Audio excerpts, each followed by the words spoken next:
Question number 434। निम्न में से बच्चों में पाए जाने वाला कौन सा हैबिट डिसऑर्डर नहीं है?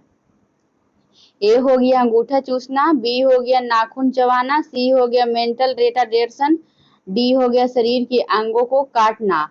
तो इसका सही आंसर क्या होगा? Option number C, mental retardation. Mental retardation के मतलब क्या होता है, तो चलिए बताते हैं। मेंटल रिटार्डेशन को मानसिक मंदता कहते हैं, लेकिन अब यह एक ऐसी स्थिति है जिसमें बुद्धि सीमित होती है और दैनिक जीवन के लिए जरूरी कौशल में कमी आती है। यह स्थिति मस्तिष्क के ठीक से विकसित न होने, समान रूप से काम न करने की वजह से होती है। ठीक है, तो चलिए आगे क्वेश्चन देखते हैं। नंबर 435। एक बच्चे में अब्डोमिनल अंगों का वाइड ओपन अम्बिलिकस के द्वारा प्रोट्रूशन होना कहलाता है, क्या कहलाता है? ऑप्शन ए में देखिए गैस्ट्रोस्किसिस, बी में हो गया एक्सोम्फालोस, और सी में हो गया हिर्शस्प्रुंग डिजीज, और डी में हो गया हिंटल हर्निया। तो इसका सही आंसर क्या होगा? Option number B, exomphalos. बताते हैं, एक्सोम्फालोस पेट की दीवार से जुड़ा एक जन्मजात दोष है। इसे ओम्फालोसिस भी कहा जाता है। यह तब होता है जब गर्भ में बच्चे का पेट पूरी तरह से विकसित नहीं होता है और पेट के अंदर के अंग गर्भनाल में हर्निया हो जाते हैं, इसी को कहते हैं। ठीक है, चलिए आगे क्वेश्चन देखते हैं। Question number 436। निम्न में से कौन सी रुधिर वाहिनी भ्रूण को प्लेसेंटा से ऑक्सीजन युक्त खून की सप्लाई करती है? ए में हो गया अम्बिलिकल आर्टरी, बी में हो गया अम्बिलिकल वेन, और सी में हो गया पल्मोनरी आर्टरी, और डी में हो गया पल्मोनरी वेन। तो इसका सही आंसर क्या होगा? Option number B, umbilical vein. Umbilical vein के मतलब क्या होता है? नाभि शिरा गर्भावस्था के दौरान भ्रूण तक ऑक्सीजन युक्त रक्त वाहिका है। यह नाभि रज्जु के अंदर मौजूद होती है और प्लेसेंटा से जुड़ी होती है। ठीक है, चलिए आगे क्वेश्चन देखते हैं। Question number 437। निम्न में से कौन सा आनुवांशिक हेमोलाइटिक एनीमिया है? ऑप्शन ए में देखिए थैलेप्लास्टिक एनीमिया, बी में हो गया थैलेसेमिया, और सी में हो गया मेगालोब्लास्टिक एनीमिया, और डी में हो गया आयरन डिफिशियंसी एनीमिया। तो इसका सही आंसर क्या होगा? Option number B, thalassaemia. बताते हैं, थैलेसेमिया है ना, ये वंशानुगत विकारों का एक समूह है जो हीमोग्लोबिन लाल रक्त कोशिकाओं में पाया जाता है। ऐसा प्रोटीन है जो ऑक्सीजन को सभी अंगों तक पहुंचाता है, थैलेसीमिया। ठीक है, चलिए आगे क्वेश्चन देखते हैं।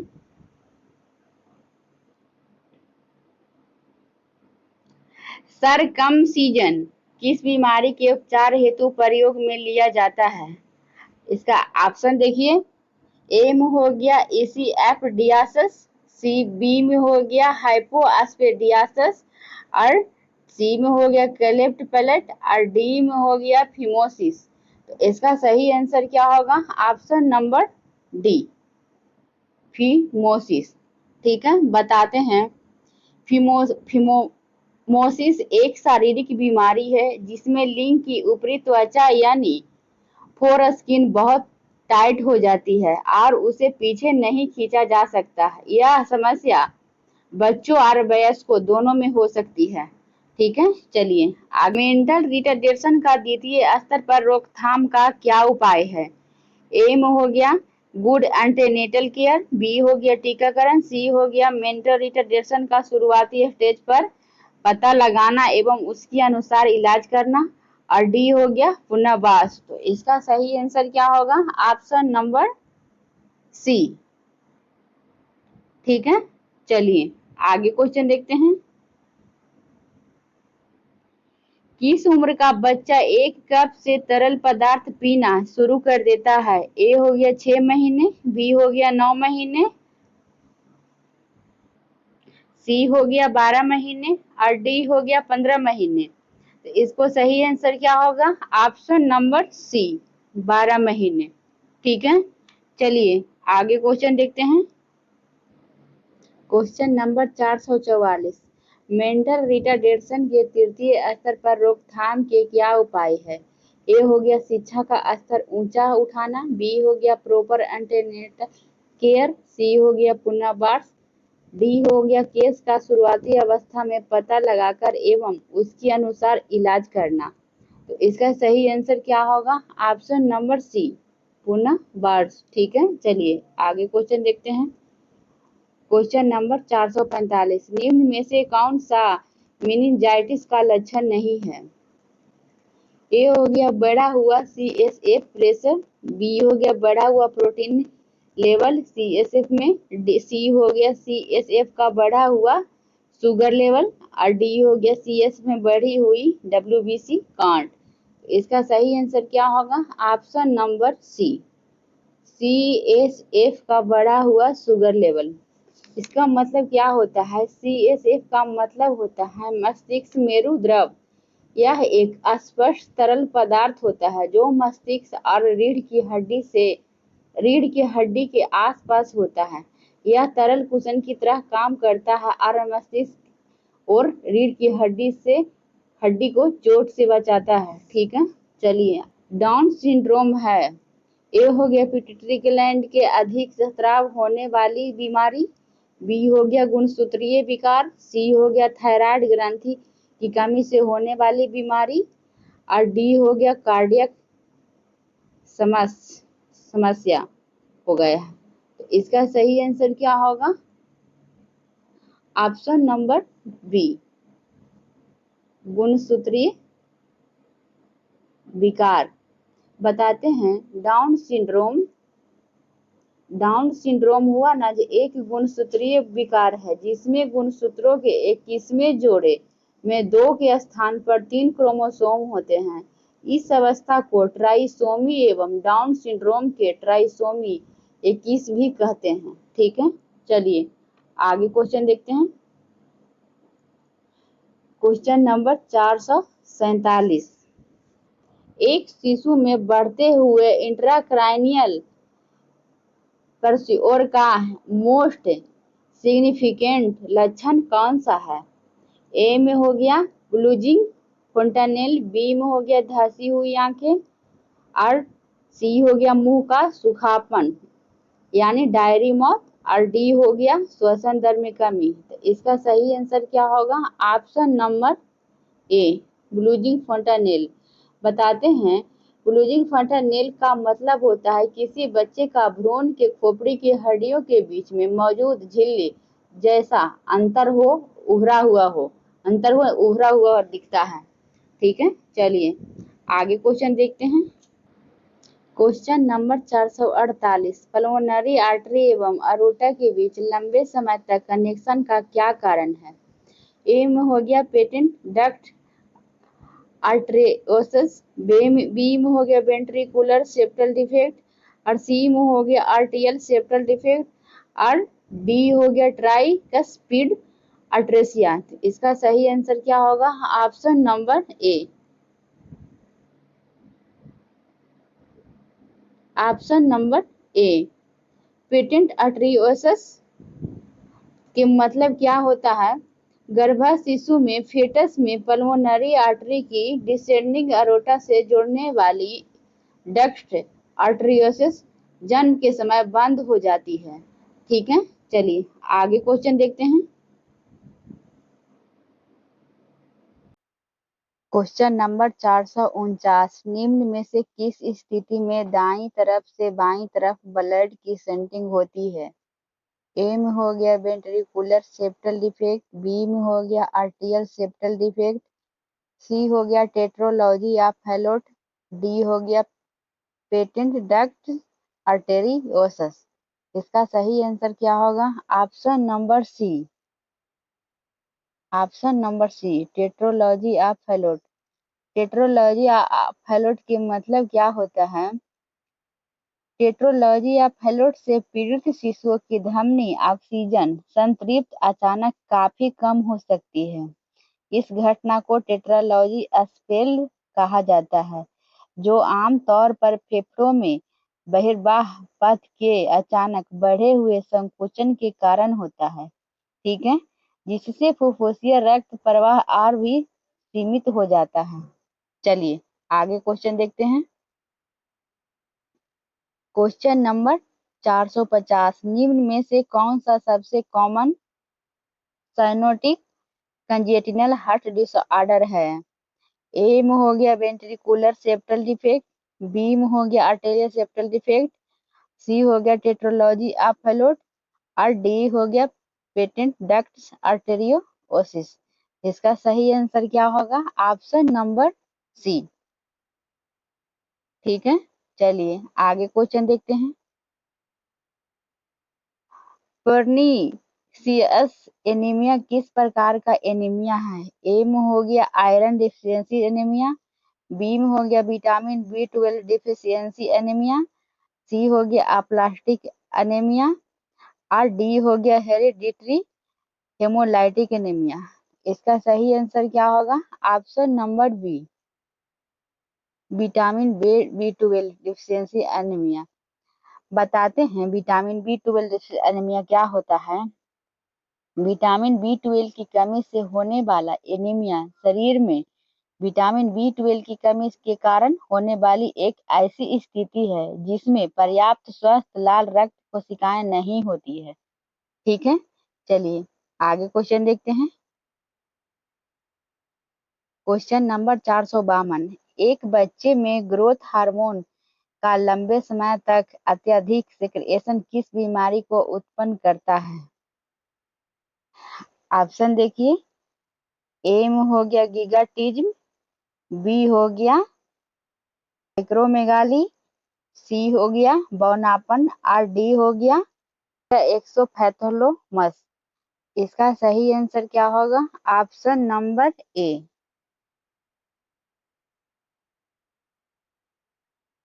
Option number A gigantism. Gigantism के मतलब क्या होता है? यह विशाल काय बाद एक बहुत ही दुर्लभ स्थिति है जिसमें बच्चे में वृद्धि हार्मोन का स्तर ज्यादा होता है।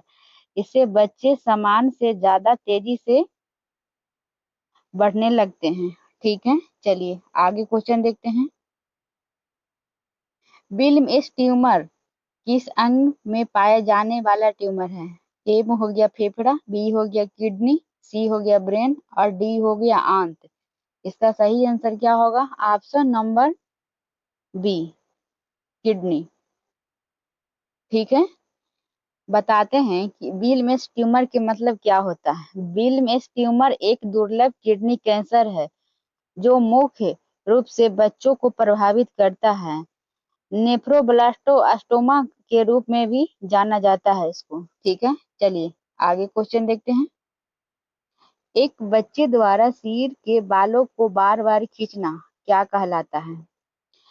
ऑप्शन देखिए, ए में हो गया पीका, बी हो गया टीक और सी हो गया ट्रिकोटिलोमेनिया और डी हो गया क्लेप्टोमानिया। इसका सही आंसर क्या होगा? Option number C, option trichotillomania. बताते हैं ट्रिकोटिलोमेनिया के मतलब क्या होता है। यह बाल खींचने का एक विकार है। इसमें व्यक्ति को अपने बालों को बार बार खींचने तीव्र इच्छा होती है। यह एक मानसिक स्वास्थ्य स्थिति है, ठीक है। चलिए आगे क्वेश्चन बताते हैं। देखिए, पिल्वर कैविटी में ठीक मवाद का इकट्ठा हो जाना कहलाता है, क्या कहलाता है? ए देखिए एम्फाइमा, बी हो गया एम्फाइजीमा, सी हो गया एटेलेक्टेसिस और डी हो गया ब्रोंकी। इसका सही आंसर क्या होगा? Option number A, option number A. Number 456, निम्न में से सबसे कॉमन प्रकार का न्यूट्रिशनल एनीमिया कौन सा है? ए में हो गया विटामिन B12 की कमी से होने वाला एनीमिया, बी हो गया आयरन की कमी से होने वाला एनीमिया, सी हो गया विटामिन B6 की कमी से होने वाले एनीमिया, डी हो गया फॉलिक एसिड की कमी से होने वाला एनीमिया। तो इसका सही आंसर क्या होगा? ऑप्शन नंबर बी, आयरन की कमी से होने वाला एनीमिया। आयरन की कमी से होने वाला एनीमिया है ना, जो सबसे सामान्य न्यूट्रिशनल एनीमिया है। हमारे देश में लगभग 50% बच्चे इससे अभी भी पीड़ित हैं। ठीक है, चलिए आगे क्वेश्चन देखते हैं। नंबर 457, एक्यूट रीनल फेलियर वाले बच्चे में कौन सी कॉम्प्लिकेशन सामान्यतः उत्पन्न नहीं होती है? ए में हो गया फ्लूइड ओवरलोड, बी में हो गया हाइपर कैल्सियमिया, सी में हो गया हाइपरटेंशन और डी में हो गया मेटाबॉलिक अल्कलोसिस। तो इसका सही आंसर क्या होगा? Option number D, metabolic alkalosis. बताते हैं, मेटाबॉलिक अल्कलोसिस एक ऐसी स्थिति है जिसमें शरीर के तरल पदार्थों में बाइकार्बोनेट की मात्रा ज्यादा हो जाती है। तब यह होता है जब शरीर का पीएच स्तर बहुत ज्यादा बढ़ जाता है। ठीक है, चलिए आगे क्वेश्चन देखते हैं। Question number 458, acute renal failure से ग्रसित बच्चे में हाइपरकैल्सियमिया के इलाज के लिए कौन सी दवा प्रयोग में लेते हैं? ए में हो गया हाइपरटोनिक सलाइन, बी में हो गया कैल्शियम ग्लूकोनेट और सी में हो गया आरएल और डी में हो गया नाइट्रोप्रोसाइड। इसका सही आंसर क्या होगा? Option number B, calcium gluconate. बताते हैं, कैल्शियम ग्लूकोनेट एक दवा है जो आपके शरीर में कैल्शियम के स्तर को बढ़ाती है। कैल्शियम एक खनिज है जो आपकी हड्डियों की मजबूत रखता है और आपके दिल के स्वास्थ्य को बनाए रखता है। ठीक है, चलिए आगे क्वेश्चन नंबर 559, अब्डोमिनल डिस्टेंस का मैनेजमेंट है। ए में हो गया फेटस ट्यूब डालना, बी में हो गया नीमा देना, सी में हो गया रेक्टल सपोजिटरी और डी में हो गया उपयुक्त सभी। इसका सही आंसर क्या होगा? ऑप्शन नंबर डी, उपयुक्त सभी। ठीक है, चलिए आगे क्वेश्चन देखते हैं। एक बुखार से पीड़ित बच्चे को क्या नर्सिंग केयर दी जाती है? ए में हो गया पूरा आराम, बी हो गया कोल्ड स्पंजिंग, सी हो गया आईवी ड्रिप शुरू करें, डी हो गया उपयुक्त सभी। तो इसका सही आंसर क्या होगा? ऑप्शन नंबर डी, उपयुक्त सभी। सारा ऑप्शन अपनाना है। ठीक है, चलिए आगे क्वेश्चन देखते हैं। निम्न में से एनीमिया का सबसे प्रमुख कारण क्या है? ए हो गया आयरन की कमी, बी हो गया हेमोलाइसिस, सी हो गया विटामिन B12 की कमी और डी हो गया आनुवंशिकता। तो इसका सही आंसर क्या होगा? ऑप्शन नंबर ए, आयरन की कमी। आयरन की कमी की मतलब समझ में आता है? आयरन की कमी का मतलब है कि शरीर में पर्याप्त आयरन नहीं है। आयरन की कमी से होने वाले एनीमिया के कारण रक्त में स्वस्थ लाल रक्त कोशिकाओं की कमी हो जाती है। ठीक है, चलिए आगे क्वेश्चन देखते हैं। बच्चों में आयरन की कमी से होने वाला एनीमिया होता है। ए में हो गया मेगेलोब्लास्टिक एनीमिया, बी हो गया माइक्रोसाइटिक हाइपोक्रोमिक एनीमिया, सी हो गया हेमोलाइटिक एनीमिया और डी हो गया आनुवांशिक एनीमिया। तो इसका सही आंसर क्या होगा? Option number B, microcytic hypochromic anaemia. बताते हैं, माइक्रोसाइटिक जो हाइपोक्रोमिक एनीमिया है ना, एक तरह का एनीमिया है जिसमें लाल रक्त कोशिकाएं समान से छोटी और पीली होती है। ऐसा इसलिए होता है क्योंकि इसमें हीमोग्लोबिन की कमी होती है। ठीक है, चलिए आगे क्वेश्चन देखते हैं। एक बच्चे में एक्यूट रीनल फेलियर का निम्न में से कौन सा लक्षण नहीं है? क्वेश्चन नंबर 63 के देखिए। ए में हो गया एल्यूग्रिया, बी में हो गया पोलायू एरिया और सी में हो गया सेरुम में क्रिएटिनिन स्तर का बढ़ जाना, डी हो गया हेमोग्लोबिन स्तर का कम हो जाना। तो इसका सही आंसर क्या होगा? Option number B. ठीक है, चलिए आगे क्वेश्चन देखते हैं। निम्न में से कौन सा कॉन्स्टिपेशन की रोकथाम का उपाय नहीं है? ए में हो गया फीवर रिच डाइट, बी में हो गया कम पानी पीना, सी हो गया अच्छा संतुलित आहार और डी हो गया मरीज को नियमित रूप से शौच जाने के लिए प्रोत्साहित करना। इसका सही आंसर क्या होगा? ऑप्शन नंबर बी, कम पानी पीना। कंस्टिपेशन से बचाव हेतु पानी का अधिक से अधिक सेवन करना चाहिए। ठीक है, चलिए लास्ट क्वेश्चन है।